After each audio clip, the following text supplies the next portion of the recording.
Hello, everyone, and welcome on behalf of Claro. Thank you for joining us for today's webinar, From Ideas to a Fundable Roadmap. Today, we'll explore how a regional insurance career evaluated its AI opportunities, identifying which priorities were ready to move forward, which needed additional groundwork, and where they should invest first for the greatest business impact.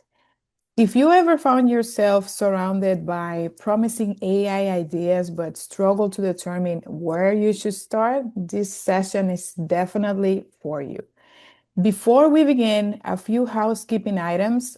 All participants will remain muted throughout the presentation.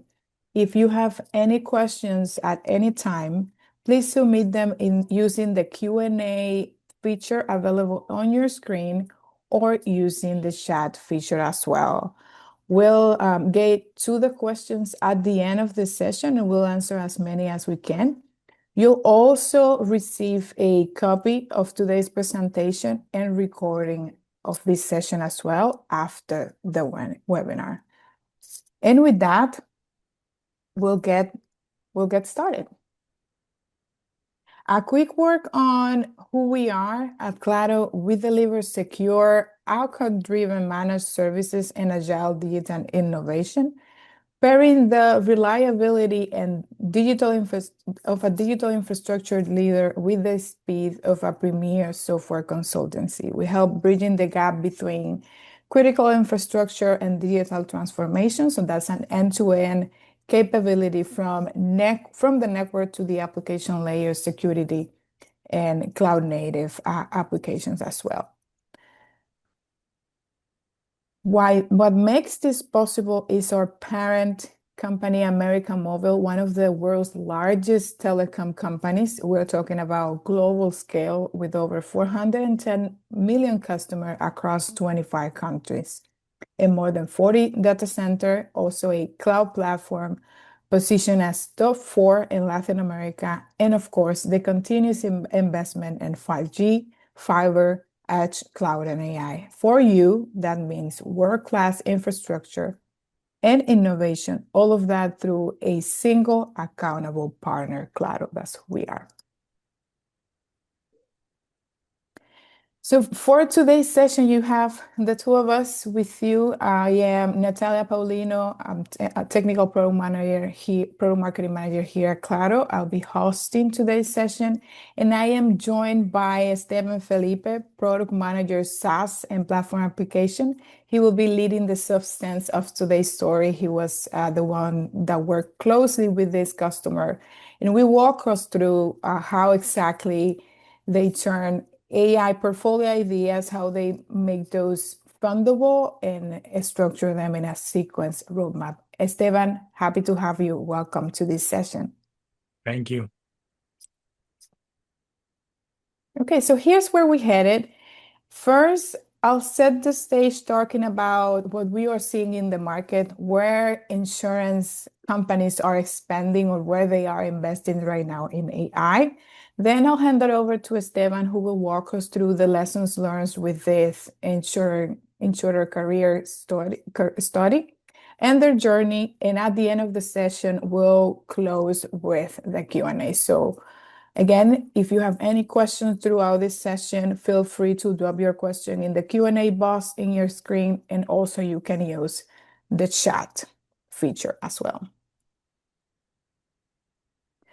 Okay, so let's ground this in what we are seeing in the market. Across the insurance value chain, AI investment isn't spreading evenly.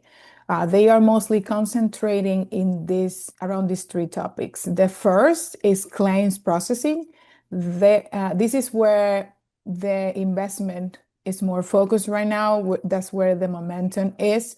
We're talking about computer vision assessment, automated claim triage, and very straightforward processing. And it consistently shows, this part consistently shows the highest ROI and the highest adoption of anything else on this list. Alongside, insurance are also trying to streamline the intake workflows to manual handling and also shorter cycle times. The second is underwriting accuracy.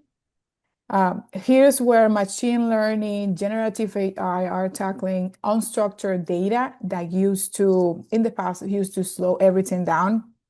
And this is helping them to improve pricing transparency, driving accuracy for up to 95%, and increasingly, AI and domain-specific models are being used to support also the regulatory insight. So not just prediction, but also explainable decision for the insurers.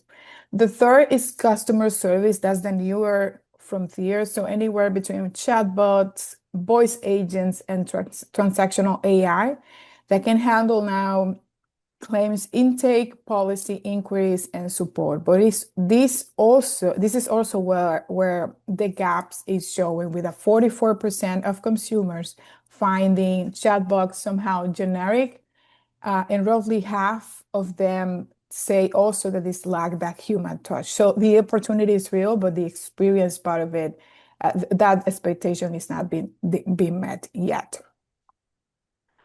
The next part is related to the adoption. So that's the heart of today's session. Insurance are genuinely getting value from AI, but they can still prove that business case. So we are seeing here that 80% of insurance leaders are already report some sort of productivity gains with AI.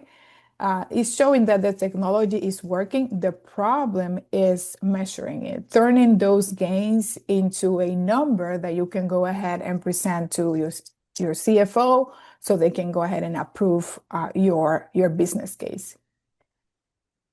The next figure, 32% of insurers have no standardized way to measure the ROI. So no shared framework, no repeatable method. The lesson here is to position your AI investment, your work, as a ROI trackable from day one, not just another experiment that you learn to or find a way to justify later.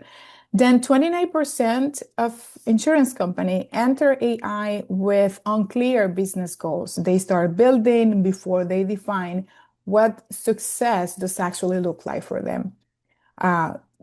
So for you you are joining us today, it is important to define what is the outcome that you want to obtain from AI. Then you start building towards it. On the demand side, the pressure is rising as well. 38% of consumers now use generative AI regularly, climbing to 51% of millennials, which is a generation that is constantly expecting an AI-driven service. So the gain here is real. The expectations are climbing, but the discipline to prove the ROI is missing. That's the gap, exactly what our team set out to close on a real engagement. And for that, I'll welcome back Esteban to walk us through this customer case. Esteban, welcome. Thank you, Nati. So, and thank you all for being here. The reality out there is that most of you that are working in the industry, you guys are not short of ideas, right? And most of the ideas related to AI and automation, they are great ideas. They may even have support. The trap is where those ideas have to live, right? You have a board that wants to see AI pay off. You have the operations that wants to fix something specific. Then IT is always worried about data and integration. Finance is looking at how much money we're spending. And for the last 18 months, we have accrued a lot of PTSD from all those pilots that were supposed to prove value with AI that a good number of them stalled. So today you find yourself with a list of ideas that you may have ranked into, I think this is priority one, this is priority two. And that list, I'm sure it tells you, what looks good, what could be something that we consider. Most likely, that list does not tell you what is ready to be work, what is the risk associated to working on that, where are the dependencies, and most importantly, where should the AI dollars be going through? So in the use case that we're going to be seeing, that is where we found our carrier, right? They were sitting in that gap in, I have a list, but I need a sequence of how to operate in this list. Okay, the next slide, please. So uh, think about your situation, think about your portfolio, and look out up what are the reasons that might be in the way to getting funding for your ideas. I spent a lot of time asking this question. I've been obsessed with this for quite a while, and the reality is that the answer, it depends of who I'm asking. If I'm talking to operations, then they tend to go towards, well, there's not a clear business owner, there's not a real workflow behind it. I may not have the evidence. If I'm talking to folks that work on risk and governance, they're all about, do we really have the controls in place? Do we have a good view of what's going to happen? And of course, finance wants for us to really make the case to why we should be doing anything. So the reality is that any answer that we come up with this kind of question, it is most likely a valid answer. What we need is a way to be able to find the answers to all these dimensions, that it goes way beyond of what a specific use case of initiative is going to try to tackle. We'll go to the next one, Matthew. Thank you. So the way that we assist our customers is what we call AI and automation discovery. This is an advisory service. We run it on a fixed time frame that lasts between 4 and 6 weeks. It's fixed scope, so we agree with our customer exactly where are we going to be doing the research. Is it on a specific value chain? Is it around a specific system, a specific workflow? Um, and then what we are looking is to really evaluate what are the possible initiatives around the value chain. We are not there trying to come up with your AI strategy so you can go back to your investor calls. That's not us at this point. We don't want to come and pitch any specific vendor, technology model. Just go to LinkedIn if you're interested in that. What we are trying to tackle here is to collect anything that could deliver value, either because your people show us and tell us that they need it, or because during our assessment, we identify those opportunities and we want to evaluate each one of those initiatives on its merits. We look at what's the value that each initiative is meant to deliver. That is going to tell us if something is worth doing. Then we look at the readiness. Can you actually build this? Can you actually run this? And what exactly needs to be your context for you to be able to start? That tells us if you can start now and you can do that responsibly. And of course, we look at the risks that we're going to be dealing with any initiative that we try to leverage artificial intelligence or automation, so we can act with the proper responsibility, the proper guardrails and controls from the beginning.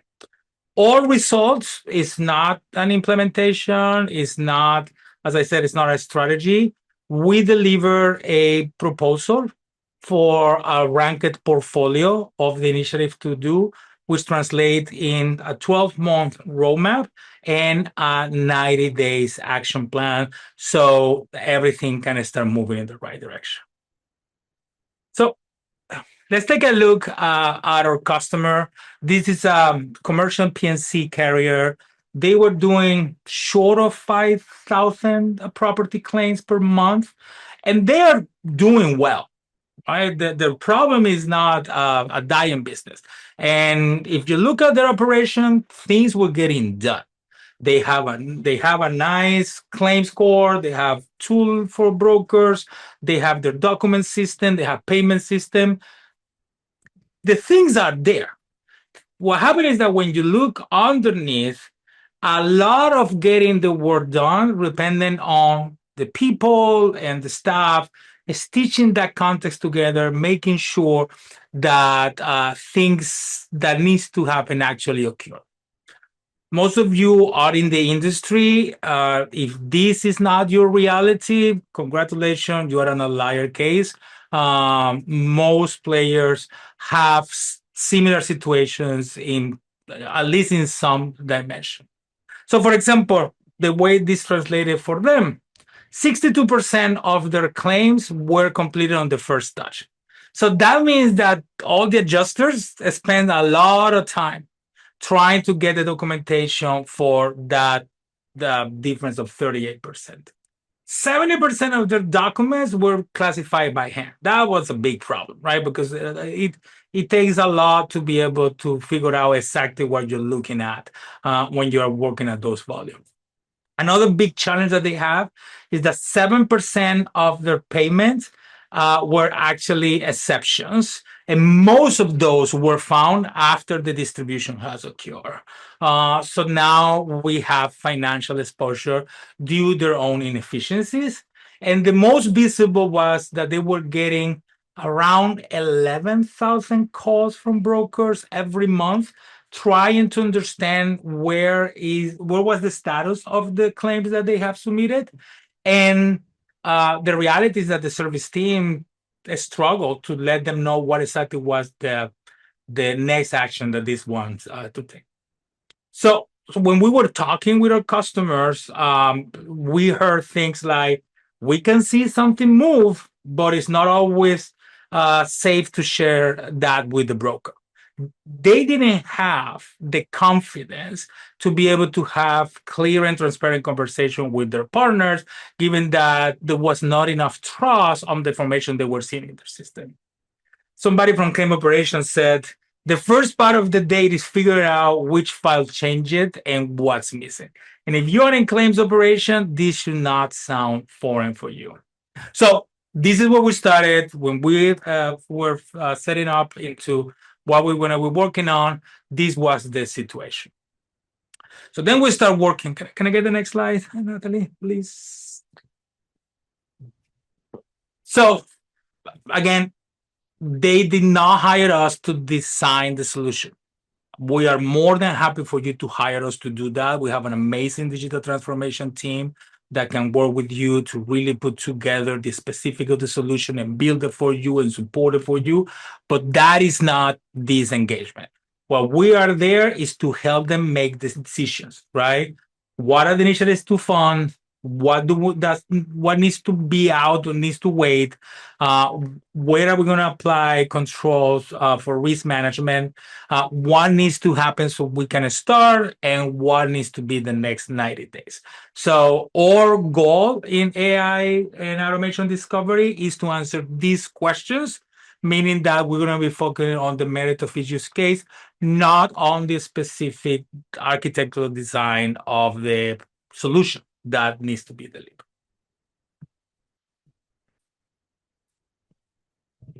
So during the engagement, we work in phases, and the first phase is to really understand what's happening, what's out there, right? So that means that we log the scope, we map all the stakeholders, we capture all the evidence, we do all the interviews with the operational actor, and we examine the baseline.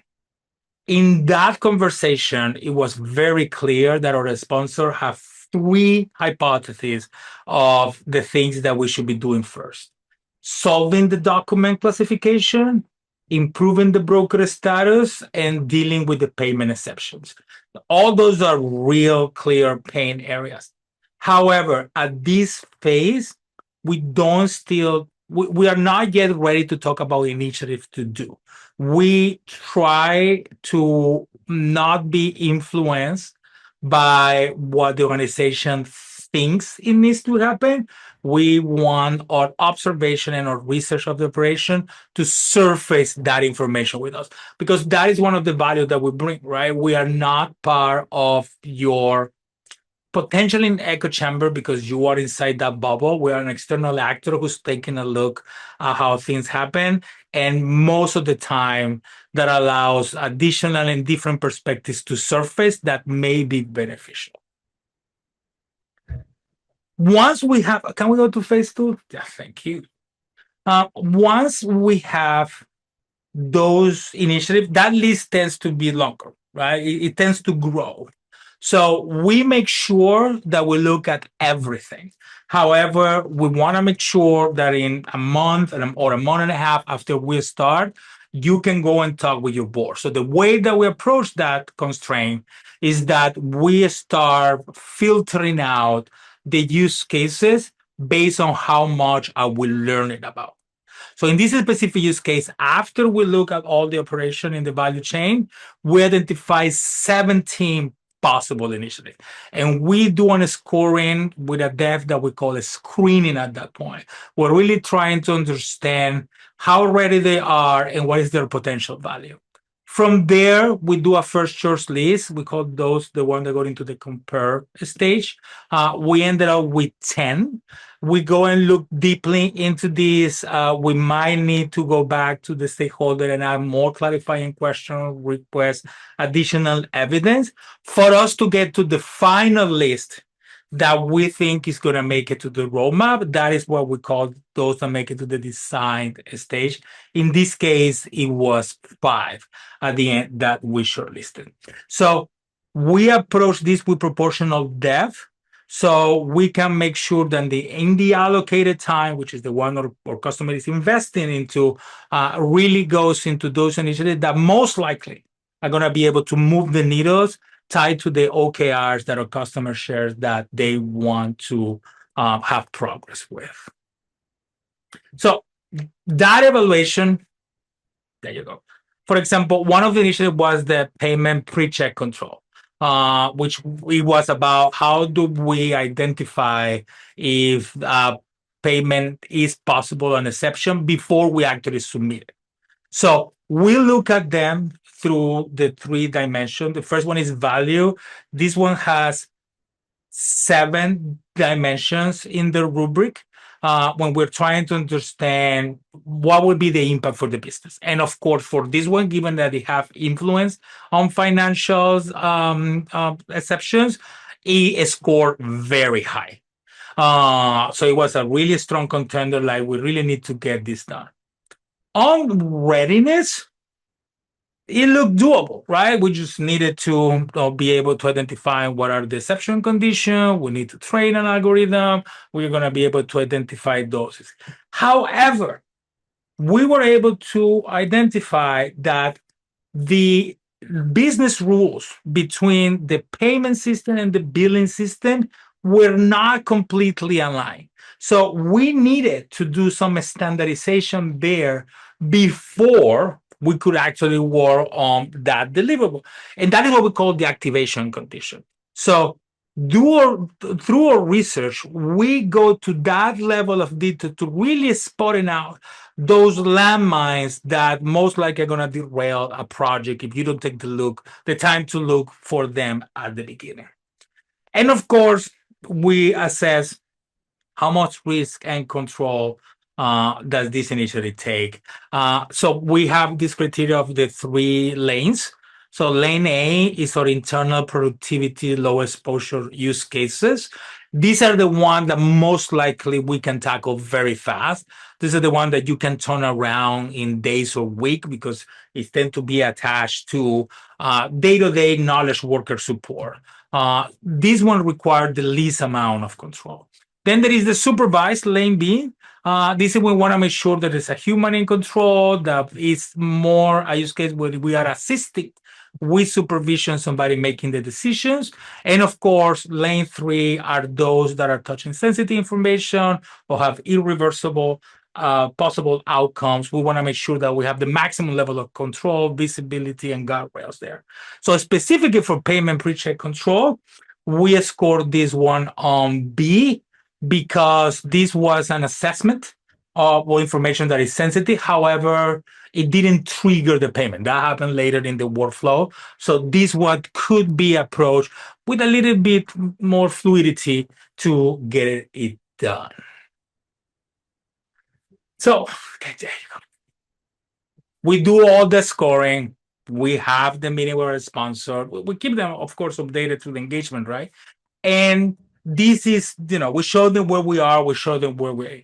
So this is where I know, in all these stories, is always like a turning point, right? So our sponsor, he was convinced that we really need to tackle the broker calls. It was such a burden for them. It's such a nasty number, 11,000 calls of I don't know what the claim is. Imagine how bad that looks like. However, when we look at the evidence on the table, when we look at everything that we learned, we came to the conclusion, and we were able to walk him through why we're making this assessment, that the inefficiency of those calls it wasn't the problem. That's a symptom of something that was happening.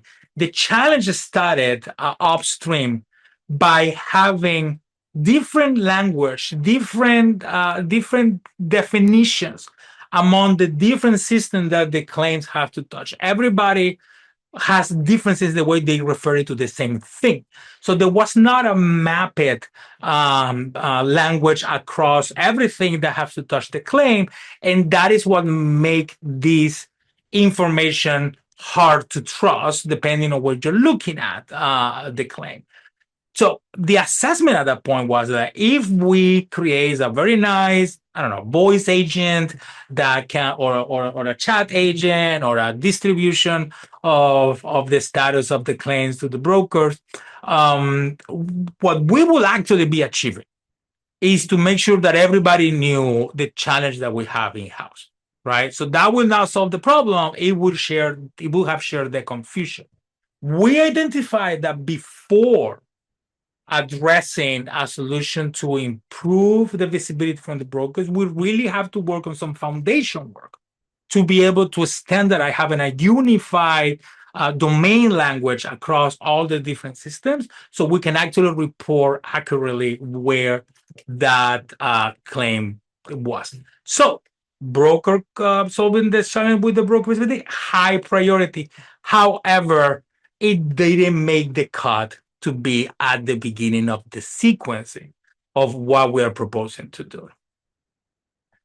So go to the next slide. So I think that this is the probably one of the nicest takeaway that we see in this kind of engagement. Worth doing and do it first are different questions that most likely need different answer. Worth doing is about value. This is about the priority. In this case, clearly high priority. However, if you have been in the institute for a while, you know that most teams will collapse these two and start working on the highest value, highest visible idea first. And what that tends to create is frustrations and delay, because the work to actually get to where you want to be has to happen. You cannot just magically start building a solution if your foundation is not there. So that is why deciding what do you do first has to really bring into consideration, am I ready? Do I have the enough baseline for me to tackle this problem, or should I be preparing my runway to get there? So at the end, for them, we identified this 4 wave. We call it wave 0, so we didn't have to hurt any sensitivities there. And this was the foundation work. This was the minimum amount of work that needs to happen so we can solve some of the challenges that are affecting the broker visibility and for the payment pre-check control. On a wave 1, we have high value items like the payment pre-check control, and they also have an issue with the severity triage routing up, that they are there because they are important and they will move the needle, but most importantly, they are ready to be there. So while you work on wave 1, you have some work dedicated out of your wave zero.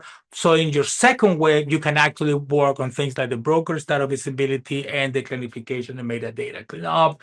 We also have an intake assistant for the completeness of the information that ended up having to wait because not because it wasn't ready, it's because its value didn't justify it to do it before the other one. So all these criteria come together to let us create a roadmap that not only makes sense, that is a roadmap that our sponsor can go in front of their leadership and defend it line by line, including being very clear why some things have to wait to a certain moment for the organization to tackle it.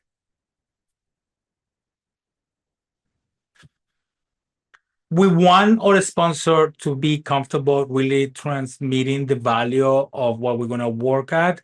And of course, we work on making all the results of our research as tangible as possible. So for example, for the payment intake, the payment exceptions, we found out that they have like a 7%. So that was like 700 for every 10,000. And our assessment showed that we could probably prevent between 20 and 35% of those 10,000 or 700 exception payments. Doing it manually would require around 35 minutes for the people doing the revision. And that was we were suggesting that we would automate. So at the end, besides reducing the exposure of doing wrong payments, we would be saving around $5,000 to $9,000 of the work, the value of the work that humans will need to do to identify those, to be able to prevent around 20 to 35% of those. So in our assessment, we include this kind of analysis because operations will buy it. They know what it needed. IT will understand it. When you go to your CFO, who's the one who's going to end up approving the funding, we really want to give you enough information for you to make a compelling case of why something needs to happen and what would be the return of every AI investment dollar that you put towards that. So all the work that we do and all the decision package is because we don't want our sponsor to go into the boardroom with a methodology, right? We want them to work with this one pager that exactly says, this is the recommendation, what needs funding, what needs to happen, why it needs to be this way. This is the business case for this. Each of these elements, what is the risk that we're going to be taking? These are the decisions that we need from you, and these are the open risks that we still need to handle. That is the level of efficiency that we want our sponsor to have after working with us for 6 weeks. Underneath that is that level of organization and granularity that let us understand what do we need to do first in a wave zero, what exactly needs to happen in the first 90 days with every 30-day milestone. So we are not saying that problems are going to be solved in 90 days or 30 days or whatever. We just want to make clear that we understand the motions that they need to support with their investment so they can make progress towards have those initiatives that will have positive results, will have positive returns, and will move the leaders on their OKRs.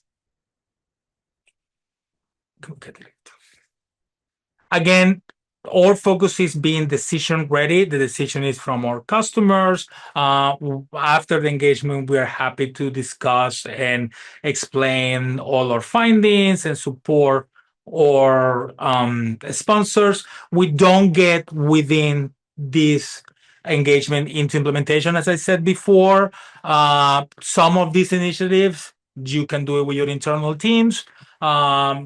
You may have other favorite vendors other than Claro. Nothing prevents you to go work with them. If you want to work with us or digital transformation services teams, are all very happy to go and work with you in making this initiative in a reality, in a cost-effective way, and with best practices when executing AI and automation projects. So, well, I hope you have enjoyed it. I just have 30 more slides to tell you, but so far, I hope that you get a sense of how can we work with you, right? So just think that this is a fixed price. So you make your investment, you get a dedicated two-person team. They are expert in technology and they are very well versed in insurance operation. They're going to work with you for 5 to 6 weeks, depending on the value change. We estimate that it's going to take around 15 interviews to get this done. From you, if you are the sponsor, we're going to require around 5 to 8 hours of your time. The operational owners are folks that we want to engage with. In total, it may add up to 10 to 16 hours. I'm just sharing just numbers so you do your internal TOC of these engagements. For most contributors, when we engage with them, it's one session, and if there's any follow-up, we do it by email. The consultants are the ones that you see behind the scenes. We deploy a multidisciplinary team to support them, to analyze the findings, to advise them, and make sure that the consultancy is working the way that it needs to be. Remember that we are there trying to gather the evidence, do the scoring, and the assessment. So if you are ready, have methods and practices that give you this. You collect all the evidence. You have the capacity to do the analysis. You are following some scoring model. Well, then maybe your PMO can do this for you. Otherwise, we will be happy to work with you. Well, we are going to be validating with you before the start, just to make sure that we are on a success path. Is that we have a clear sponsor, that we will be able to gather the evidence, that we can narrow on an important scope, right? But bounded scope, right? We don't do company-wide AI initiatives. That's a different kind of engagement. We focus on a value chain. So your claims, your policy issuance, your distribution, you know where the opportunities are, and that's when we want to work with you.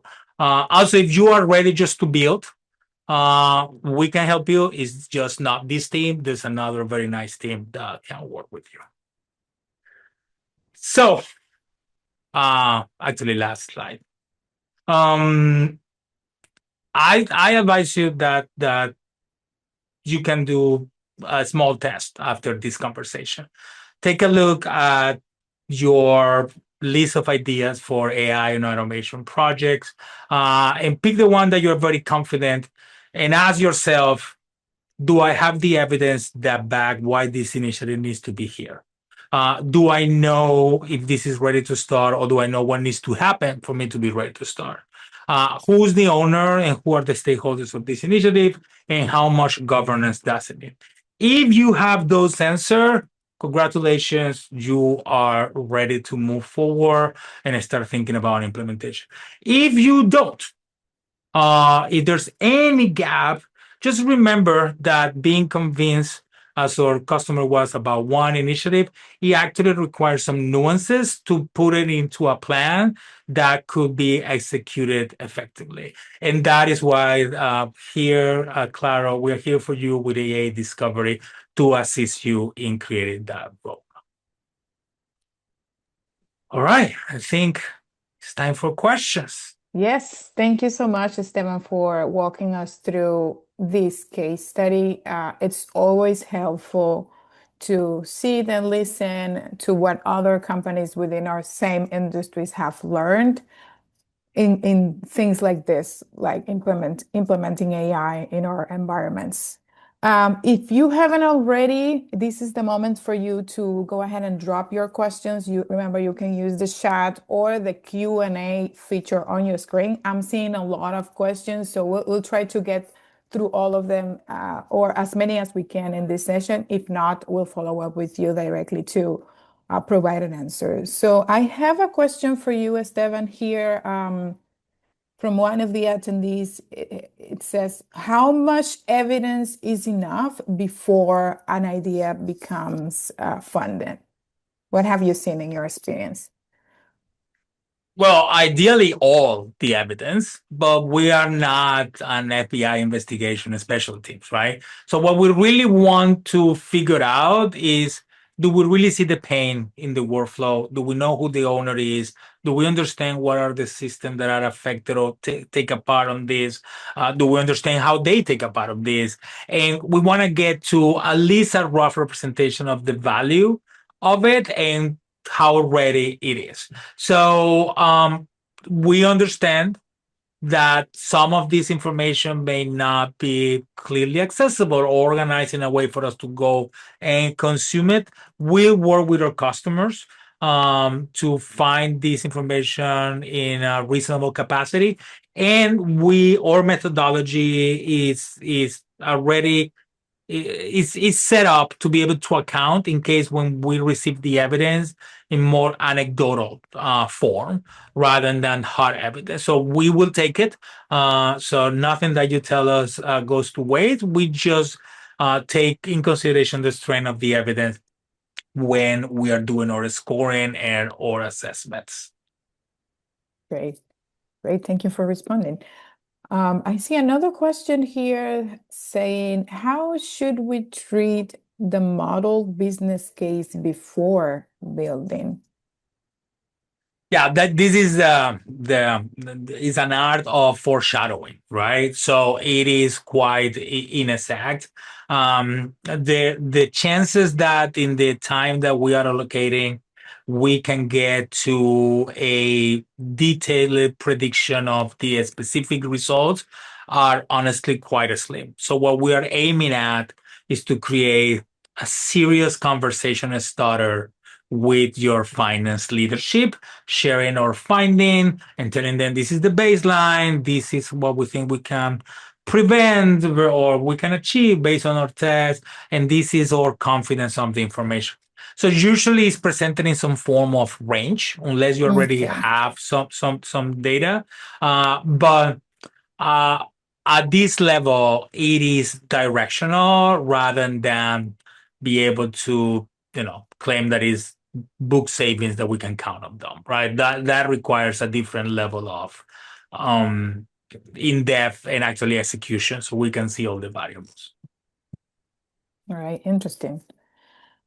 Okay, I have another, and this is a very important question, and I think many of our attendees today will be interested in knowing how to handle this. So, how do you handle a sponsor pushing for a visible project? Yeah, we all been there, right? When we have Yes.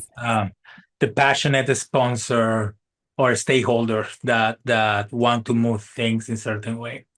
My advice is always to assume, good intentions and understanding everybody's acting from the based on the information that they have. So I will never challenge uh, uh, the pain that they observe that is motivating their interest. I think if it's a valuable initiative, it belongs in the roadmap. I rather focus on what are the chances that we're going to be able to do this correctly now. So we can actually deliver those results. So that differentiation between uh, what needs to be in the roadmap versus what is the sequence to execute the roadmap is where the nuances are. And through this evidence-backed research, we can build very strong, compelling cases of why the order has to be a certain way. And most of the time, that helps manage the expectation of the different stakeholder as we are pushing towards the team and the company and the organization success. So unless you're dealing with specific kind of person that make it difficult, we will provide you with information to be able to handle passionate sponsors. Great. Thank you. Thank you so much, Stephen, for answering these questions. Unfortunately, we are at the end of the session. I know that we have many questions that we didn't answer, so we'll reach out to you directly to respond to those. So this brings us to the end of today's session. Before we go, we have prepared a checklist especially designed with insurance literacy in mind. It can help you to identify where you are in this journey and, of course, your next steps. Take some time and review it with your team, and we'd love to sit down with you to understand where you are and which areas we could support you on this journey. You can scan this QR code that you see in the screen with your phone, and you will also receive a copy of this checklist alongside today's presentation and the recording as well. Again, thank you, Esteban, for joining me today. Thank you for also to the audience to spending some time with us. We'll be, again, sharing this sales assessment with you. If you like to continue the conversation, our team would love to talk with you as well. And on behalf of Claro, thank you. Take care and have a wonderful rest of your day. Bye-bye. Thank you.